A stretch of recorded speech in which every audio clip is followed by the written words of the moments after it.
Ito na nga, nagkawala-wala na naman kami pero magkikita rin kami yan dahil alam naman namin yung address. Nakadepende kami sa Google Map. So ito na nga siya kasi nakikita ko ng bell. Yun yung bell. I think we're finally here. Ang ganda naman ang kulay niya. I love yellow nga pala and royal blue. Kaya bigla ko napalingon doon. Alvina! Okay, we're finally here. Hinintay pala nila ako sa kanto.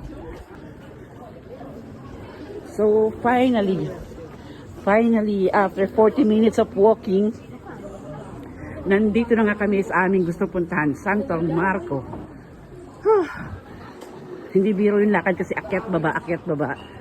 Napapalibutan kasi siya ng tubig. So ang Venice napapalibutan talaga siya ng tubig. So depende ka talaga sa lakad o sa bangka. And tingnan natin, marami pa rin naman tao rito. More on tourists. And finally, we're here. Pinagpawisan talaga ako kahit malamig. Ayan. Pero bibidyoan ko rin siya later. Ayan siya. At ayan siya. Santo Marco.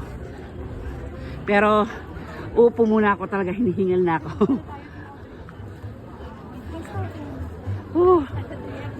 Okay. Later.